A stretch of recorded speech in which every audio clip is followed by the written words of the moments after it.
혹시 책 읽다가 체한 건 아닐까요? 여러분에게 독서는 어떤 존재인가요?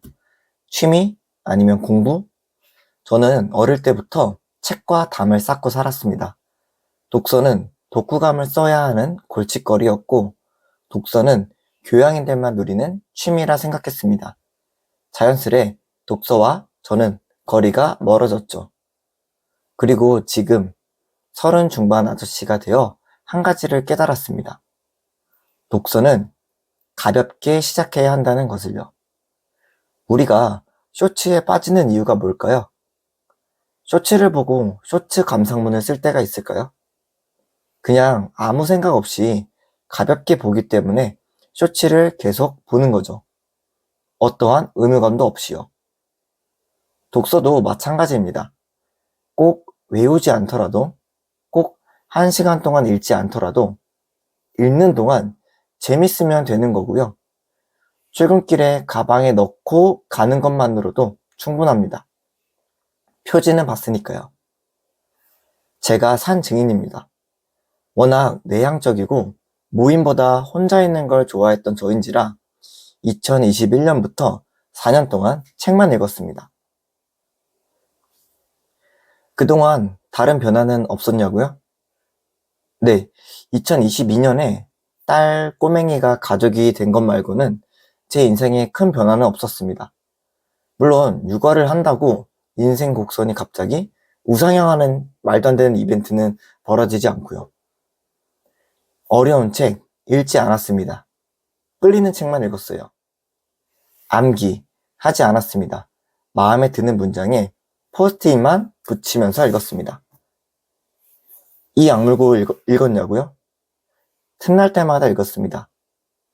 저희가 쇼츠를 보는 것처럼요. 그러다 보니 제 정체성이 뒤바뀌었습니다. 어느덧 책을 읽어야지 라는 마음이 들기 전에 제가 책 읽는 사람이 되었던 거죠. 언제부터인지는 모르지만 독서에 애를 쓰지 않게 되었어요. 그냥 하던 대로, 그냥 일상처럼 책을 읽습니다. 가끔 누군가 말해요. 자기계발서 같은 트래쉬 책은 시간 낭비라고요. 맞아요. 근데 그건 덱 생각이고요. 누군가에게는 독서를 시작하게 하는 불꽃이 되고 누군가에게는 북튜브를 시작하게 하는 원천이 됩니다. 그래서 저는 여러분에게 강조해서 말하고 싶어요. 끌리는 책을 읽으세요. 딱 1분만 읽으세요. 아, 맞아요. 이런 무책임한 말은 넣어두어야 합니다. 책 읽으세요 같은 말보다는 구체적인 방법을 제시해야 하죠. 독서가 일상이 되는 방법 한 가지를 소개해 드리겠습니다. 바로 1+1 전략입니다. 몇 년 동안 하고 있는 일상 습관에 독서 습관을 껴 맞추면 됩니다.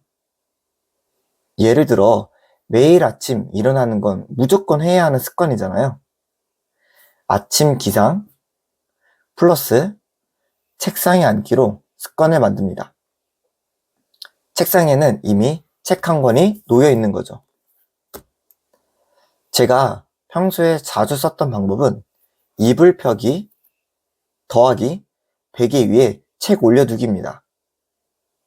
아무리 책을 보기 싫어도 베개에는 누워야 되잖아요. 보면은 책을 어떻게든 치워야죠. 읽지 않더라도 책 표지를 잠깐이라도 보게 하는 습관입니다. 여기서 이상한 점이 한 가지 있습니다. 습관에 정작 독서가 없습니다. 아침 기상 플러스 책상에 앉기 또는 이불 펴기 플러스 베개에 책 올리기. 우리는 의외로 보이는 대로 살아가는 사람입니다. 베개 옆에 스마트폰이 보이면 스마트폰을 하는 거고 책이 보이면 책을 읽게 됩니다. 되게 단순한 원리죠. 그래서 여러분들에게 전하고 싶은 말은 두꺼운 책은 던져두고 가벼운 책부터 시작해 봅시다. 어려운 책은 잠시 두고 쉬운 책부터 읽어봅시다. 독서는 취미를 넘어 일상 그 자체가 됩니다. 네, 오늘의 영상 어떠셨나요? 오랜만에 돌아온지라 저도 마음이 무거워지더라고요. 어떤 영상으로 시작할까? 사람들이 안 보면 어떨까? 근데 운동도 그렇고 인생도 그런가 봅니다. 가볍게 움직여야 경기가 잘 풀리고 가볍게 시작해야 말도 술술 나옵니다. 앞으로도 가벼운 마음으로 가벼운 글들로 찾아뵙겠습니다. 책을 읽고 싶어지는 에너지와 책으로 살아가는 저만의 이야기를 들려드립니다. 책 읽는 어른이었습니다. 감사합니다.